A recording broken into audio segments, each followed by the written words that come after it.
ministry ay teaching, kaya nandoon siya saan. Okay lang naman kayo sa akin, ano?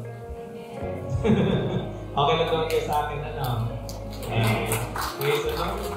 Thank you naman po sa mga ating mga praise and worship. Napakaganda po yung choice of songs. Nakakanta ba kayo sa mga kanta nila? Nakasabay ba kayo? Parang hindi yan kayo sumabay. Praise the Lord dahil yung mga kanta na yun, napakaliit lang ng kaligayahan ko. Makasabay lang ako doon sa kanta, masaya na ako. Dahil pag ang kanta di ko masabayan, nagtutula ako. Diba? So, praise the Lord. Nakakatuwa naman. Sa araw ng buong linggong ito, ang aking as guidance teacher also, nagsasuffer ako ngayon for all the cases in my office. Like for example, I have 9 cases of rape case. So, napakabigat sa akin yun. And other one is marijuana, drugs, and lahat. Ako'y nagugulat sa mga panahon ngayon, grabe na yung issue about sa mga kabataan. So, nalulungkot ako sa mga henerasyon ngayon. No? And then, meron din po akong mga kabataan pag nagdala sa guidance office.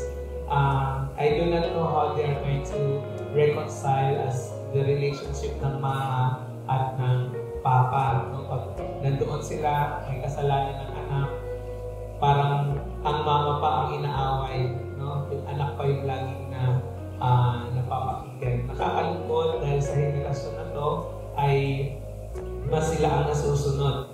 No? Sila yung napaka-bold to say and to tell kung ano yung kanilang mga pakiramdam.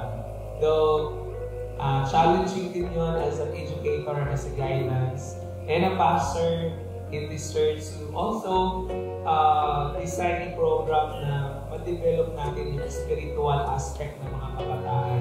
Dahil unti-unti na yata nag-decrease o nag-decline yung kanilang paniniwala na dapat igalang ng mga magulang. And somehow to live Christian living na pamumuhay. Okay? So, yun ang isang challenge. But again, pag walang challenge, gusto niyo walang challenge, anong gagawin nila pag walang challenge? Magpahinga, di ba? Di ba? So, wala din namang, hindi din masaya, Mami So, ang walang challenge na. Nabisita ako kay Mami So kahapon, no? Hanggang pag-uwi ko, bigat-bigat yung puso ko. Na nakita ko si Daddy na at his age, 89 na, mag-90. Pag tayo pala tumatanda, talagang nagdi-decline yung ating laman, no? Yung laman, si Daddy, ba't ang bilis mo pumayat, Daddy? Kahit anong kain naman niya, gano'n talaga. Di na pala, yung kinakain pala natin pag tumatanda na, no? Hindi na, wala nang effect sa katawan, no? Magbigay na lang ng lakas, so, nakakalungkot. So, nagkakaroon naman ng reflection na talaga kung ang buhay at yung nandyan ka pa sa may kakayanan, lalo na sa mga kabataan, use your life wisely. Gamitin niyo yung buhay ninyo wisely. Umuwi ako, ang sabi, at natatak sa aking isip, sabi ni Daddy, Pastor, okay naman ako kukunin ni Lord. Sabi niya, kung hindi na talaga kaya, okay naman ako na kunin ni Lord. So, for me, it's a positive statement because that was a positive commitment to God habang buhay pa, no? Kaya lang, sabi ni Mami, sana di na pahirapan, no? Sabi niya, huwag na pahirapan. Pero, tumayo at ngayon naman ay kumain, di ba? Malakas na katulog. So, praise the Lord. Kailangan lang ng kausap. This morning, magkaroon tayo ng reflection in the book of Peter, chapter 3, 1 Peter chapter 3, verse 15 to 18. Pwede kung meron kayong mga electronic Bible, just get. Basta yung mabuksan sa cellphone ay Bible, hindi Facebook. Allow ko na yun, no? Yung pagtingin sa cellphone, Bible. Pero mamaya pagtingin mo Facebook, Lazada, huwag muna. Naman. So, in 1 Peter chapter 3, sabi niya, igalang ninyo si Kristo. Sa inyong puso at sambahin ninyo siya bilang Panginoon. Lagi kayong maging handang magpaliwanag sa sinumang magtatanong sa inyo tungkol sa pag-asa na nasa inyo. Ngunit, maging mahinahon at magalang kayo sa inyong pagpapaliwanag bilang mga lingkod ni Kristo.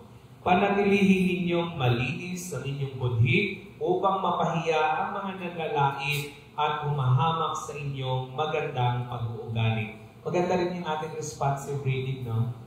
Parang konektado ang Roma. The book of Romans written by Paul. This First Peter is written by, sino nagsulat? Pedro. Tingnan mo yung message nila. Okay? Sabi niya, higit na mainam ang kayo'y magdusa dahil sa paggawa ng mabuti, sakali mang ito'y ipahintulot ng Diyos, kaysa magdusa kayo dahil sa paggawa ng masama. Sapagkat si Kristo na walang kasalanan ay namatay ng minsan para sa inyo ng mga makasalanan upang iharap kayo sa Diyos. Siya'y namatay ayon sa laman at muling binuhay ayon sa Espiritu. Panginoon, basbasan niyo po ang iyong likod, basbasan niyo po ang mga nakikinig, i-anoint niyo po at ang bawat isa, yung mga puso namin, yung mga nakikinig, Panginoon, ay dalangin po, tanggalin niyo po ang mga hadlang, Panginoon, ang anumang mga problema, hayaan niyo po na sa pakikinig ng iyong salita ay pakakataguin niyo po at mabibless sila, Panginoon, na sa oras na ito, ikaw po ay nangungusap at mangungusap sa amin. Bless your words, God. Anoint your servants and anoint your listeners. In this is our prayer. In Jesus' name. Amen. Ang unang Pedro ay isa sa sinulat ni Apostol Pedro. Ang layunin ay bigyan ng lakas ng loob ang mga Kristiyano sa Asia Minor or Asia Minor. Ngayon po, sa pag-aaral ng Asia Minor, sino pong nakapunta na ng Turkey? Yung mga nagpupunta, si Brother Carlito, nakadaan na po ba kayo doon sa Asia Minor, Brother Carlito? Gusto ko sana magtatanong kasi meron doon mga part na mga Christians. Kasi nga, ito yung address ni Pedro. Si Brother Ting, nakapunta na po ba kayo doon? Sana papuntahan ko yun at ipo-confirm ko yung mga Kristiyano doon. Kasi ito isa sa mga address ni Pedro. Okay? Ito sila ay mga dumaranas, no? Tingnan natin yung background. Yung mga dumaranas na mga pagsubok o mga challenges o mga dumaranas ng mga pag-uusig, no? So yun yung mga Kristiyano doon sa Asia Minor. Okay, so these were Christians living in the Roman provinces of Asia Minor. Many were likely Gentiles converts. So though some Jewish Christians may have been among them, they were described as exiles or sojourners. May mga may mga Jewish Christians noon. Kaya lang po, dahil na nakaranas din ng mga Hudyo dati na papatayin, kaya sila ay nag-compromise between the non-Christian and the Christian. Kaya ang tawag sa kanila doon ay exiles or sojourners. Not necessarily in a literal sense of being displaced from their homeland, but in the spiritual sense of being aliens and strangers in the world. Though these Jewish people, Christian Jews, pumunta doon, kaya nga kasi nga hinahunting sila, papatayin ang mga Hudyo, no? They were persecuted, so kailangan nila mag-in doon sa lugar na as if they are not Christian but they are believers, no? So sojourners, or exile. Ang historical naman ito, yung emperor po kasi, ay talagang makikita natin mamaya, meron ako mga picture na talagang they are very talagang naranasan nila yung persecution. Kung kaya nang nalaman ito ni Pedro, no, nagkaroon siya ng encouragement. At isa to yung unang Pedro. Makita mo doon yung encouragement niya na sulat. Okay? Sila yung mga Christian doon ay sila yung mga tumatangging sumamba sa imperator kung kaya sila ay mga taksil sa government. Sila din ang nakaranas ng mga diskriminasyon. Sila din yung mga nakaranas ng mga diskriminasyon pagdating sa kanilang pananampalataya, paninirang puri at pangungutya. Kung kaya pinaalalahanan sila ni Pedro. At sa umagang ito ngayon, gagamitin po natin yung mga paalala ni Pedro at gagamitin natin yan sa ating reflection. Okay? You look at the picture number 1. Ang tanong ko ngayon, handa ka ba sa mga pag-uusig sa buhay? Picture number 1 ay nagsasabi dyan na ito yung dati, no? And our history, kung nasa theology ako, nasa seminaryo, talagang ini-imagine ko siya kung paano at gaano masakit, no? Tingnan niyo po yung mga Kristiyano, ilalagay siya doon sa doom, doon sa, area, parang araneta sa atin sa Coliseum, no? Ilagay sa gitna, and then tatanggalin yung mga lions and animals doon, ipapakain sila ng buhay. You want to go that, you want to watch that in the documentation, marami yan sa YouTube.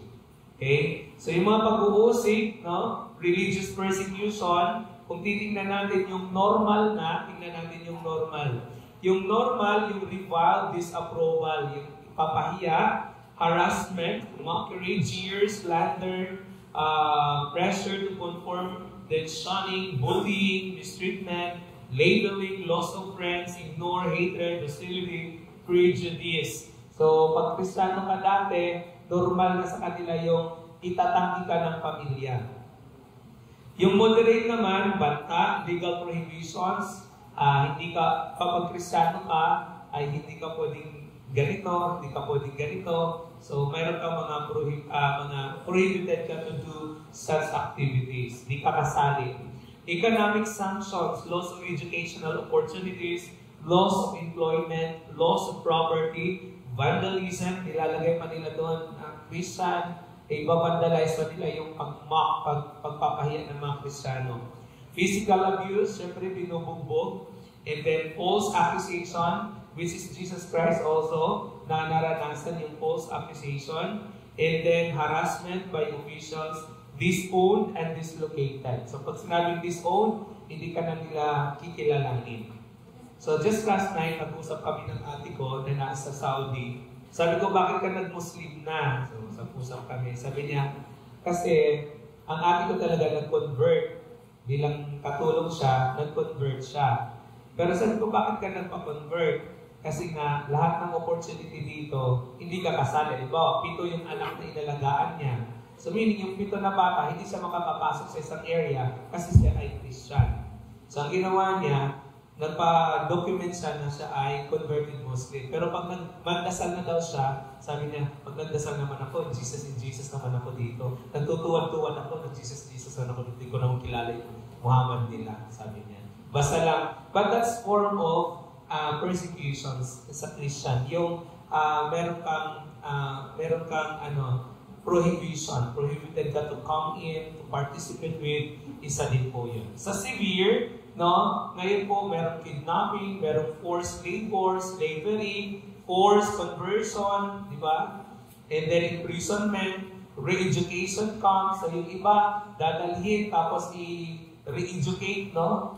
Tuturuan at i-brainwash. Hanggang nawala na sila naniwala sa Kristyanismo. Then physical torture, beatings, flogging, burn, no, rape, dismembered, hiding, isolation, wanderings, murder, execution, holocaust, and kahit paglalason sa kanila ay meron pa ang naranasan. Kaya this one, tingnan niyo yung mga picture na yun. Ayan. Meron isang history doon, si Emperor Nero, mas halimuyak sa kanya pag nasunog yung Kristan. Halimbawa, ikaw Kristiyano, ilalagay ka sa bakod, susunogin. Pag naamoy niya yung usok na sunog ka, sa kanya yun ay incense. Pag narinig ng mga emperor at leaders noon, yung sigaw ng mga Christian, sa kanila ay kasiyahan. Kaya nangyari yun.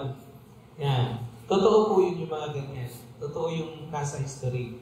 So, going back to their situation, kung titignan niyo po yung sitwasyon nila, ay napakahirap. Ngayon, ano naman ang mga pag-uusig na nararanasan ng mga Kristiyano? Ayon sa www.opendoorsus.org, no? Ito po ay isang website. More than 365 million Christians suffer high levels of persecution and discrimination for their faith. So ayon sa research, at ito yung just 2024 tumaas to 367 million. Ngayong 2024, ito ay 2022 na data. So ano yung naranasan nila? Discrimination, sexual abuse, torture, arrest, and death. Grabe yung karanasan ng mga Kristiyano, no? Ang tanong, ikaw, kumusta ka? Tanongin mo yung katabi mo. Ikaw, kumusta ka? Very good. Ang ganda naman ng sagot. Okay lang. Persecuted ka ba? Di ba? Ikaw, kumusta ka? Persecuted ka ba? May pag-uusig ba sa pananampalataya mo? Yung mga inuusig dati, nakakasimba. Ang tanong ko sa iyo, kamusta ka? Persecuted ka ba? Sa Pilipinas, explosion ang karamihan dito. Pag hindi ka kaanib ng iglesia, i-exclude ka.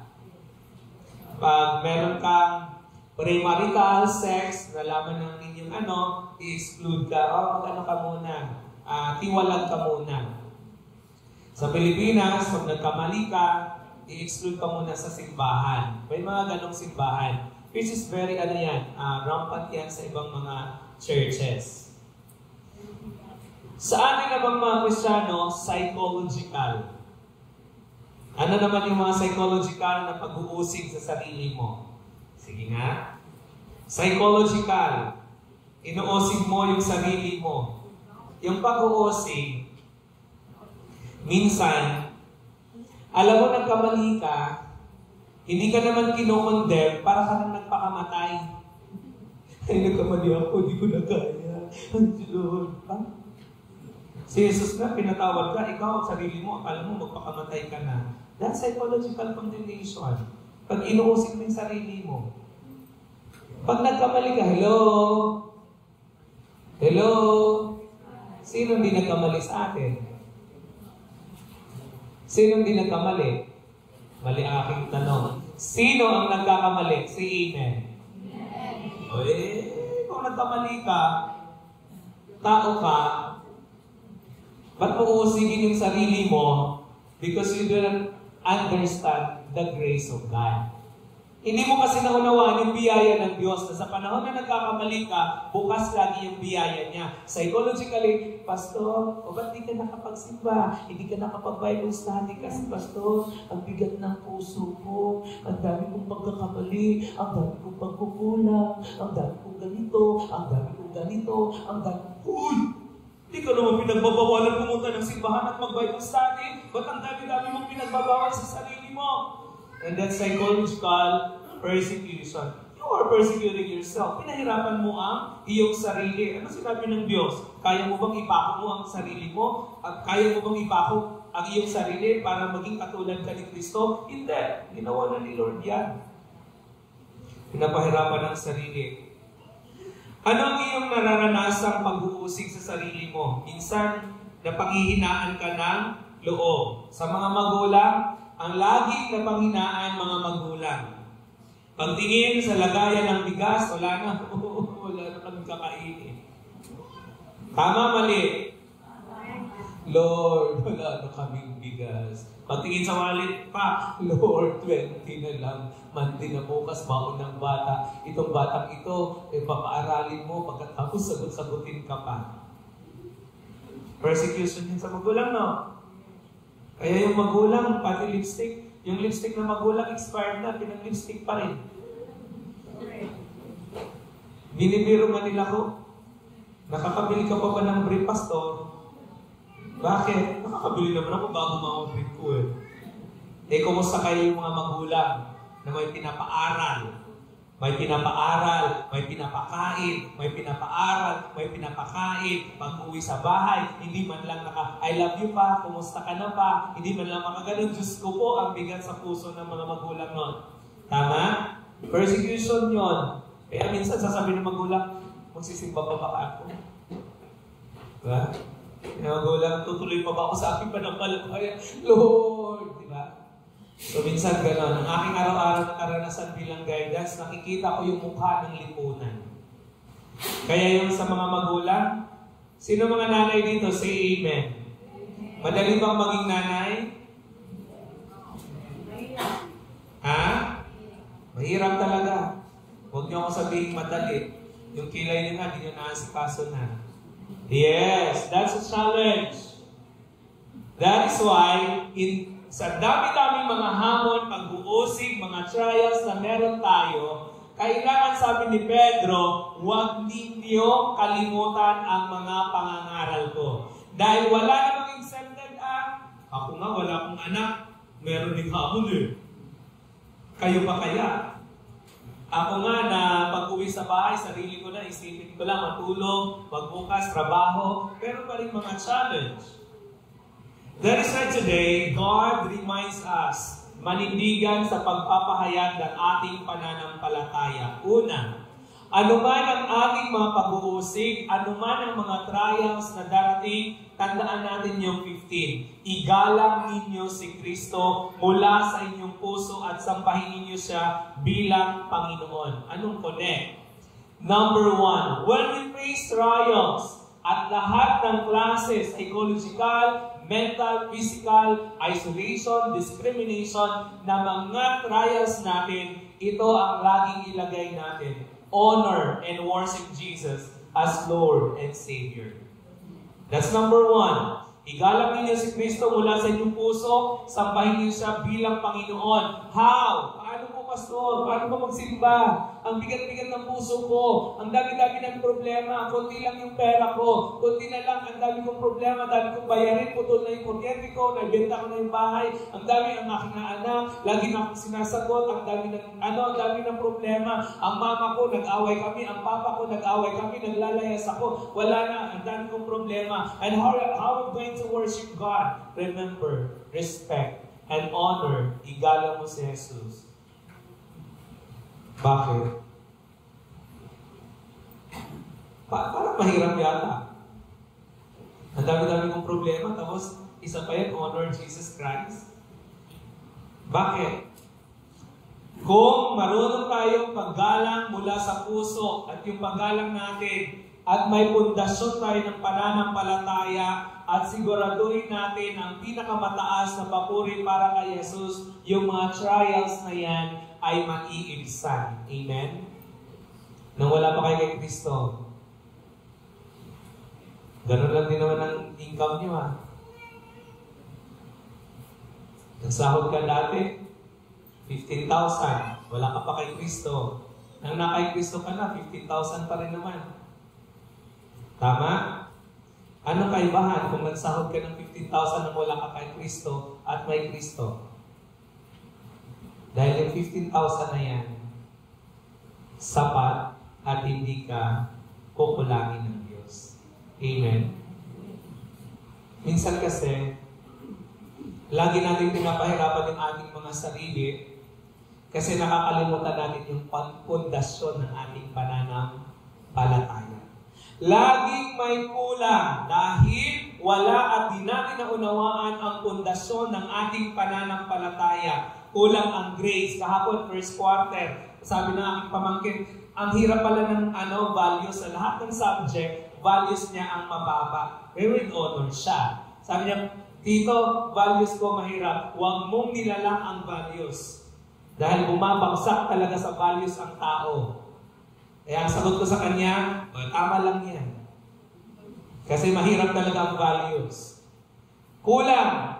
Bigyan ka, kulang. Meron ka na, kulang. Kulang pa rin. Bakit? Ang pundasyon ng iyong pananampalataya hindi nakatuon sa paggalang, hindi nakatuon kay Kristo. Laging nakatuon sa kanino? Saan nakatuon? sa pangangailangan mo.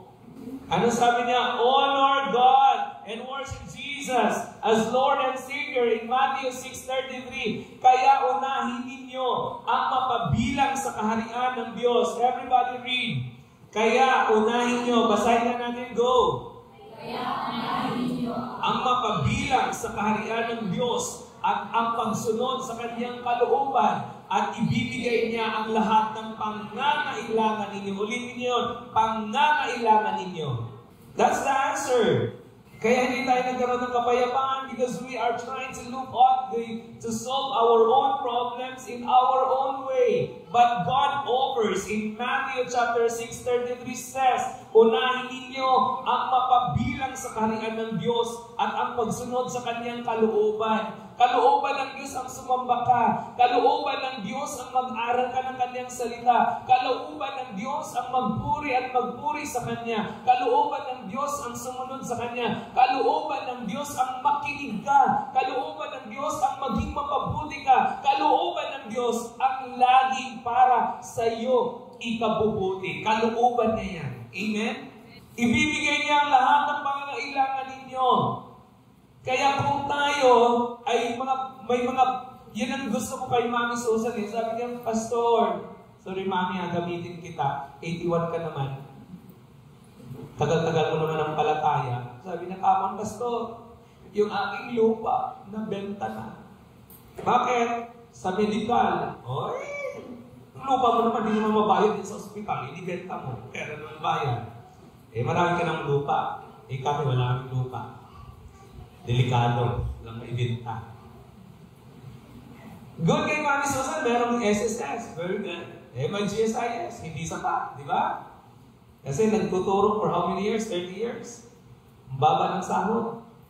Buti na lang ngayon tumas taas. Kaya secure. Pero mataas din naman bilihin. Ang gusto ko lang kay Mami, sabi ni Mami, si Lord na bahala. Si Daddy, tapos kahapon kinabahan ako sa kanya, sabi niya, Pastor, saan ko kaya, paano kaya ako pag directly saying na, saan kaya ako tatakbo bago mamatay si Daddy? Kung Mami, huwag kang mag-alala. Ang dami kong tinutulungan na walang bayad pagdating sa kamatayan. Di ba? Sabi ko sa kanya. But again, sabi niya, God is good. No? Yun ang maganda doon. Anyways, at least makita ko sa buhay ni Mami, inuuna niya si Lord. Okay lang si Daddy doon. Sabi niya, okay lang si Daddy, magsimba muna ako. Di ba? At 81 years old. Nasaan yung mga mababa sa 81, hindi nakikita sa simbahan. Unahin natin ang kaharian ng Diyos. Pangalawa, sabi niya, in Matthew 20-37, sumagot si Jesus. Pakibasa po, lahat go. Sumagot si Jesus, pakilakasan, mahalin mo ang Panginoon mong Diyos ng buong puso, ng buong kaluluwa, at ng buong pag-iisip. Mga kapatid, when we honor Jesus as our Lord and Savior, we honor Him within our hearts. And whatever happens and whatever circumstances that we have, still yung honor natin, yung paggalang natin sa Kanya ay nandoon. May problema, remember Jesus. Mayroon kang challenge, remember Jesus. Huwag niyong i-compromise. Because the time that we compromise, yung pag-honor natin sa Kanya, we try our best to do and to find solution in our own way. Meaning, hindi mo na iginagalang ang iyong Diyos. Parang ganun lang sa bahay. Pag meron kang decision, sino mga anak dito, pag nag-decide ka na hindi alam ng mga magulang, anong gagawin ng mga magulang? Anong maramdaman ng magulang pag nag-decide ang anak na hindi niyo alam? Di ba nagwawala? Because that's form of dishonoring. Ganon din tayo sa Diyos. Sino naniwala na anak ng Diyos? Say amen. Amen. Sino naniwala kay Kristo bilang Panginoon at tagapagligtas? And the confirmation of Jesus says, you have the right to be called sons and daughters of God. So may karapatan kang tawagin na anak ng Diyos. Ang tanong, sino ang anak ng Diyos? Say amen. Amen. O sige, kung nag-amen ka, ikaw ang mag-honor sa Diyos. When we honor our God, when we honor Jesus Christ, let us always listen to Him. Pakinggan natin yung decision niya. Hindi yung decision natin ang laging nasusunod. Amen? Sa mga bata, not all your decisions are right. Makinig din kayo sa mga magulang. Binigyan kayo ng magulang, ipinakatiwala kayo sa magulang na yan ng Diyos. Pakinggan nyo rin.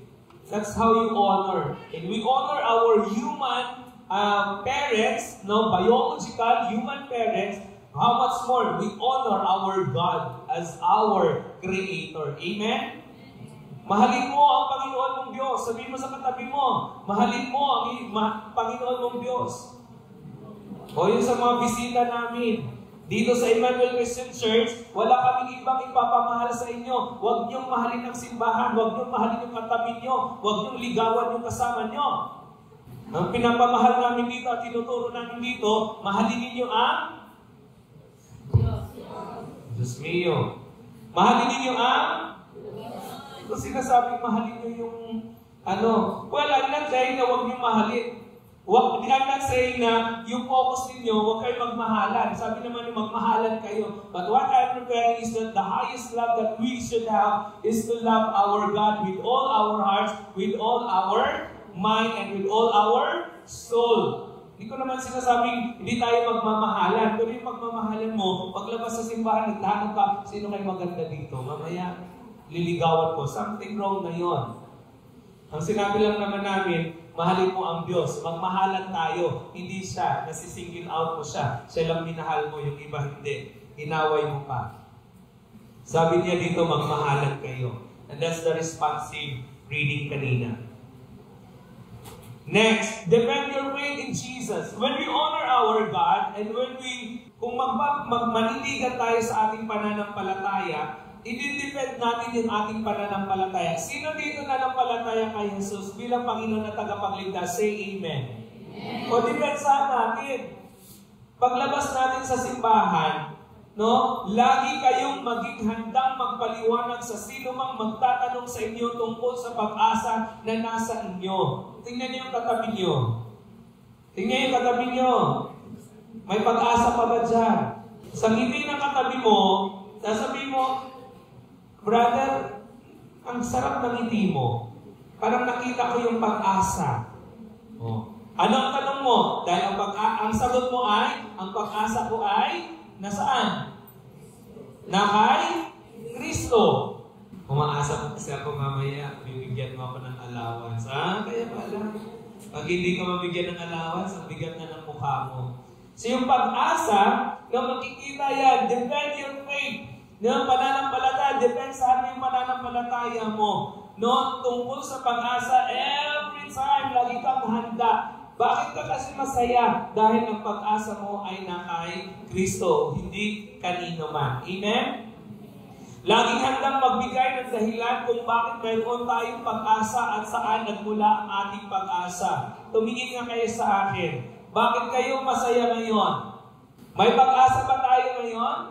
Yes. Amen. Kanino yung pag-asa na yan? Saan nagmula? Sa ating Panginoon. Sa pamagitan ng malalim na pag-unawa sa ating pananampalataya kay Jesus, sa pamamagitan ng pagbabasa ng Biblia, the sola scriptura, which is ito yung simbahan na ito tinuturo, na walang ibang supreme teachings dito, kundi ang katuruan ni Kristo na matatagpuan sa Bible. At higit sa lahat, ang pagpapatibay ng ating relasyon sa Diyos. Tanong, matibay ba ang relasyon natin sa Panginoon? Say Amen. Sa mga lahat na hindi pa magtibay, magpatibay kayo. Sa ano yan? Attend Bible studies. Meron tayong mga Bible studies na ginagawa. Nagko-coordinate si Sister Maan. Pag si Sister Maan nag-approach sa inyo, Sister, pwede mag-Bible study, dapat ang sagot ninyo, yes! Gusto ko because that's the word of the Lord. Huwag naman, ay sister, busy ako. Ay sister, sa Sabado wala ako. No! Ano sinabi niya in the book of the Revelation, the moment that Jesus knocks at the door of your heart, open the door of your heart, open the door of your house, and let the word of the Lord be in your house. Not tomorrow, not next year, not next week. What if kung sa sunod, binaha ka na? What if kung namatay ka na? Yun na pala yung pagkakataon na marinig mo at yung pamilya mo ma-encourage sa salita ng Diyos. Do not try to say no when it comes to the Word of God. Pero bakit pag mga kapitbahay mo punta, Mari, ano ang latest? Ay, mga Mari. Oo. Pero pag nagpa-schedule ng magpa-schedule ng Bible study, kahit once a week. Hello? Hello? Once a week, mag-invite kayo. Sister Maan, pwede mo pa akong iano sa linggong ito. Sister Maan, ilagay mo ng ganito. Hanggang magkandara pa kami. Okay na yun. Kahit naka-schedule yung dito, hindi tatakas lang kami. Ako tumatakas lang ako sa school. Pag may Bible study, takas. O di ba, paantay lang ako 30 minutes. May kaso pa ako dito sa office. O, tatakbo. It's the Word of God. Pwede ba yun? O pag diniapitan kayo, welcome the Word of the Lord. Diyan kayo titibay. Paano tayo titibay? Kung hindi tayo nakikinig ng salita ng Diyos, hindi tayo nagba-Bible study.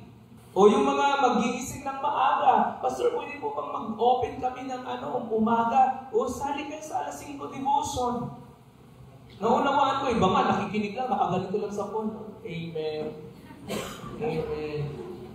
Amen. Amen. Ikaw na, ako na. Di ba? Okay lang yun. Di naman namin yun. Tandaan ninyo, ano man ang kapamaraanan, marinig niyo ang salita ng Diyos, hindi namin trabaho yun para i-convert kayo. Trabaho ng Banal na Espiritu. Ang trabaho lang namin, marinig niyo ang Word of God, marinig niyo ito, God will work sa puso ninyo. Di naman namin trabaho pagbuhin ang buhay ng tao. Trabaho lang namin i-share yung Word of the Lord. Di ba, Elder? Huwag niyong tanggihan. Invite nyo. O ngayong linggo ito, may mag-i-invite na. Amen? Parang wala yata. Yung mga bago namin, mag-invite kayo. Pastor, meron naman po sa YouTube. Pastor, meron naman kami napapanood. No, masarap yung magtawanan kayo, Di ba? Hello? Ang sarap kayo mag-share ng magtatawanan. Nakakababa ng stress. Lalo na kung saan-saan ang usapan ninyo, Bible study, tapos usapan kayo ng tawanan. Di ba, Mami Pines? Kakahiya nga kay Mami Pines. 80 ilang taon ka na, Mami Pines? 81. 81. Mami Pines, nauna pa dito simbahan. Tapos, lahat ng devotion yata sa online, sinalitan. Siya pa una nagre-ring. Mami, alas 4:30 pa. Sabi niya, sorry, kala ko alas 5 na. Excited. Lang sarap, ganun, excited sa puso. Mami Susan, hindi nagsawa, pindot ng pindot pa. Nakasend kung anong babasahin, nandun sa group namin. Mami Susan, daming books pinabasa, araw-araw. Ang totoo, hard ko, pero hindi ko nabasa. O, sino nag-heart na hindi nagbasa? Say amen. Amen. Ako din, amen. Oo, sabi niya, ay, haba naman babasahin ko kay Mami Susan. I-heart ko na lang pa. Pero pinabalikan ko naman.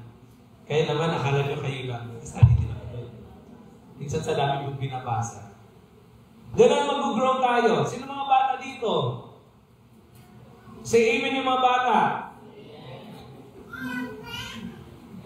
Equip yourself.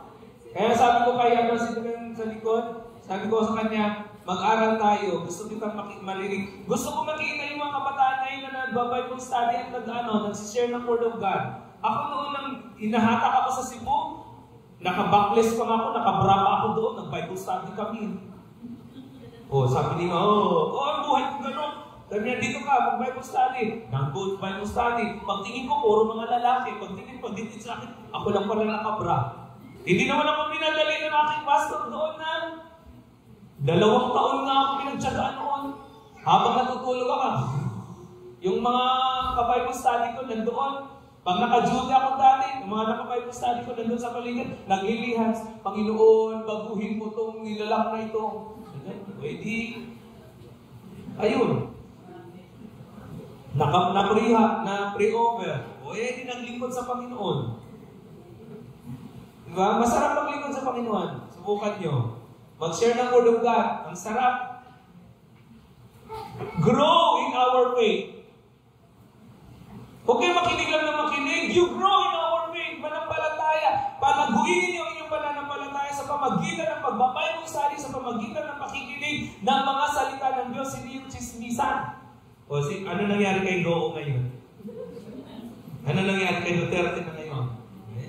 Chismisan na updated. Hindi ko naman sinasabi hindi kayo maging updated doon. Unahin muna natin yung pagpapalago ng ating mga pananampalataya. 2 Timothy chapter 2, verse 15. Pagsikapan mo. Basahin nga natin lahat. Ready, go? Pagsikapan mo.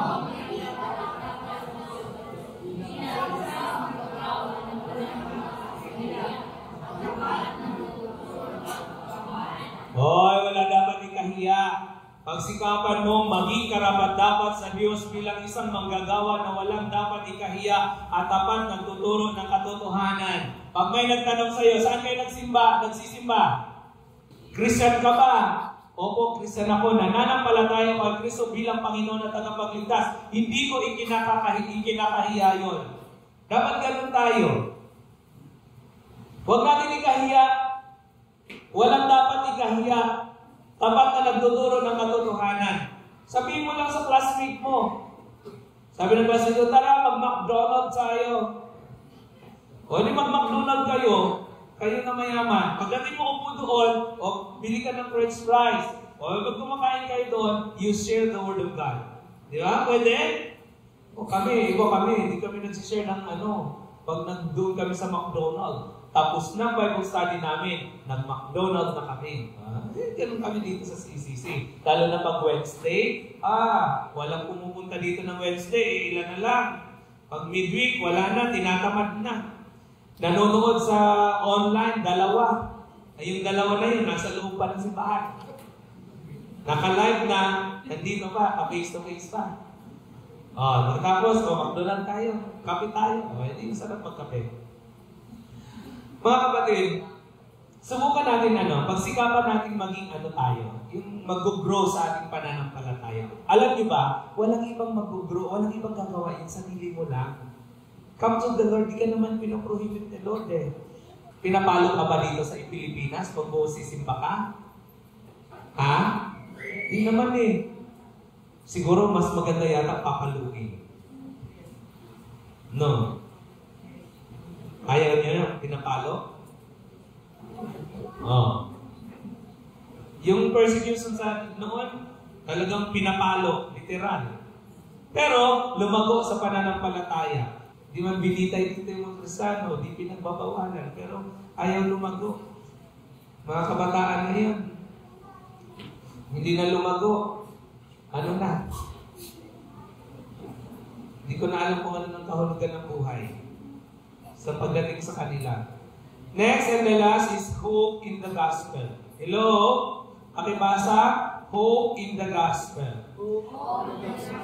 Ang pag-asa sa kapatawaran ng kasalanan at pag-asa sa mga pangako ng Diyos. Mga kapatid, di naman ibig sabihin na tinanggap natin si Jesus bilang Panginoon at tagapagligtas, hindi na tayo nagkakasala. Ito yung pag-asa. Sa panahon na nagkakasala tayo, laging merong kapatawaran. Amen? Dahil ang pangako ng Diyos noon, ngayon, at bukas ay hindi nagbabago yun. Ano sabi niya? If we confess our sin, He is willing to forgive our sins. Pag nagkasala tayo, confess sa Panginoon. Pero huwag naman natin nabusuhin, Lord, nagnakaw ako today. Patawarin niyo po ako. Lord, nagnakaw na naman ako today. Lord, Diyos mio. Huwag naman. Yung mga kasalanan na hindi mo naman, At yung pag-asa ng pangako ng Diyos. Ano yung pangako ng Diyos sa inyo? Say it in one word. Ano yung pangako ng Diyos sa inyo? Hindi kita pababayaan, hindi kita iiwan. Ano yung pangako ng Diyos? Buhay na walang hanggan. Amen. Sabihin mo sa katabi mo, ang pangako ng Diyos ay buhay na walang hanggan. Sabihin mo sa katabi mo, ikaw nang sinabi. Sa likod, sabihin mo, ang pangako ng Diyos ay buhay na walang hanggan. Gusto mo ba? Gusto mo ba? Ayaw ng iba. Gusto mo ba? Gusto mo ba buhay na walang hanggan? O, gusto mo pala lalago tayo dun sa pananampalataya. And, ang sabi niya, in that, Tito or Titus 1:2, ang pananampalataya at pangunawang ito ang siyang nagbibigay sa atin ng pag-asa na makamtan natin ang buhay na walang hanggan. Ang buhay na ito ay ipinangako na ng Diyos bago pa man niya likhain ang mundo at hindi siya nagsisinungaling. Amen? Ulitin nga natin, ang buhay na ito, ready go? Ang buhay na ito'y ipinangako na ng Diyos bago pa man niya likhain ang mundo at hindi siya nagsisinungaling. Ito yung pinangahawakan ko.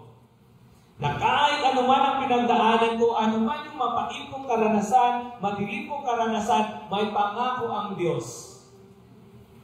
At ito yung pangako niya, na bago pa pala ako likhain, bago pa pala itong mundo likhain, meron na siyang pangako na buhay na walang hanggan. Sa sino man, ang sabi ng John 3:16, sa sino man sumampalataya sa Kanya ay magkaroon ng buhay na walang hanggan. Praise the Lord! Dahil isa ako doon, nanampalataya sa Kanya. Nanampalataya ako na si Kristo Jesus bilang Panginoon at tagapagligtas. Si Jesus ang aking Panginoon, kahit saan man ako dadalhin, anuman ang sasabihin ng taong ito, anuman ang aking pagsubok, anuman ang sasabihin ng mundong ito, laban sa akin, I will always say that Jesus is my Lord and my Savior. Amen? Di natin ikahiya yun. Kahit kang tinatawag sa bahay na kahit anong tawag sa iyo, may kahiya ang iyong pananampalataya kay Jesus. And last one, evangelize with gentleness and respect. Mga kapatid, mas effective ang pagbabahagi ng salita ng Diyos kung ito ay naisa sa buhay natin. Sana mga kabataan, say amen. Pag sa school, sinasabi na no cellphone inside the class. Anong ginagawa ng mga bata? Pag sa simbahan, no cellphone inside the church. Pag sa school, susunod. Pag sa simbahan, hindi. Mag-Bible, you listen. Sabi ng teacher, makinig. Anong ginagawa ng mga bata? Kahit nangangalay na nakikinig. Pagdating sa simbahan, naantok na, tulog na.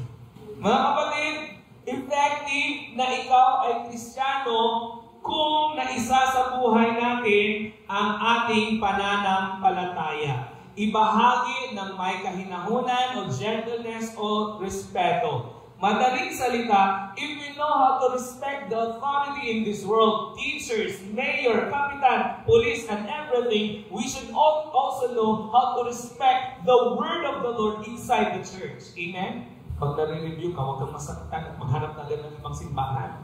Pag sa school, pinaguidance ka, ayaw mo pa umalis sa school. Pag sa simbahan, pag na-review ka, naghahanap ka na agad ng ibang simbahan. Punta ko doon, bakit? Istrikto naman yung pastor dyan. Hindi na ako magsisimba. Kasi kanina, ang dami nang sinabi ni pastor, lagi ako pinapatamaan. Hindi ko na kita kilala, ba't kita patamaan? Hindi ko nga alam kung ano ginagawa mo sa buhay, ba't ka tinatamaan? You get my point? Pag ikaw naman ay chine-check ng salita ng Diyos, hindi mag-aray. Ako nga, naaray ako dito eh.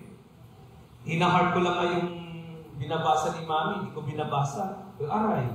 Pag si Elder mag-share yan, aray din sa akin o aray. Aray ka lang. At least mahal ka ni Lord. Aaray ka kasi chine-check ka. Amen? Ganun ang mahal. Ano sabi ng Lord? Anong sinabi ni Lord sa Bible? Pinapalo niya ang kanyang mga minamahal. Kung hindi ka pinapalo, magtanong ka, adapted ka yata. Sabihin ni Brother Carlito, hindi ka pa nakapunta. Hindi ko makalimutan. Hindi ka pa nga nakaapak sa first step ng hagdanan. Nasa ka na gusto mo na nasa taas. Matalinghaga kasi pag nag-share si Kuya Carlito, kailangan sabayan mo din yung utak. Mga engineer talaga. Lalo na si LA, top 6. Kailangan pag-isipan mo ang sinasabi niya. Kailangan mo sumabay.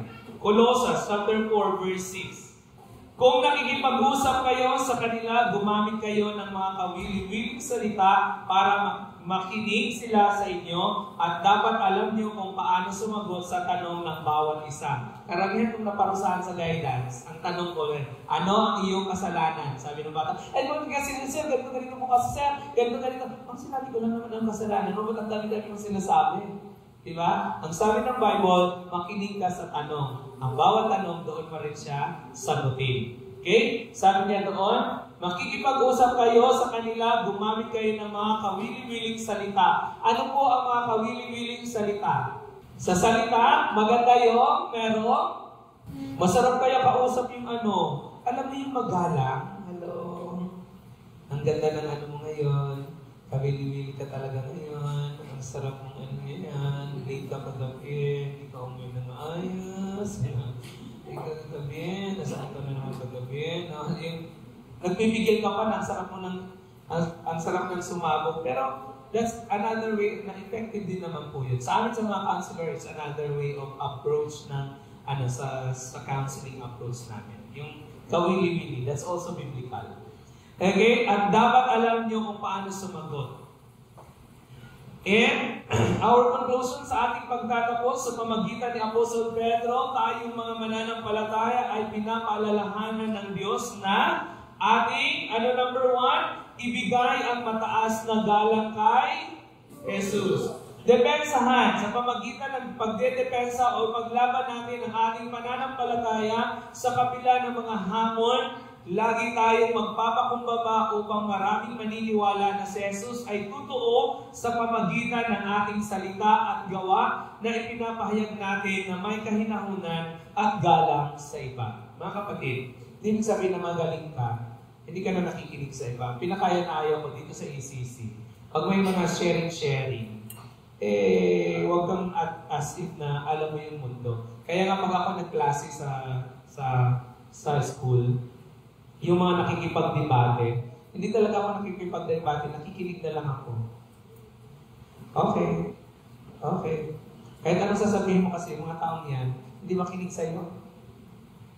Tayo, mga Kristiyano, sino mga Kristiyano? Say amen. Okay, makipagdebate. Makinig na lang kayo. Kung anong opinion nila, pakinggan nyo lang. Pero ibig sabihin, sundin nyo. Ang susundin nyo lagi yung Biblia. Amen? Amen? Okay. So, yun ang ating paalala sa umaga nito. Paalala na tayo ay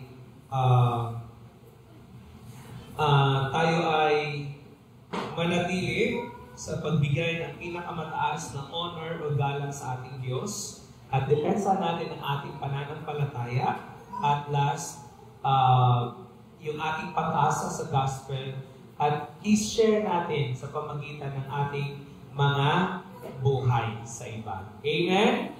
Amen?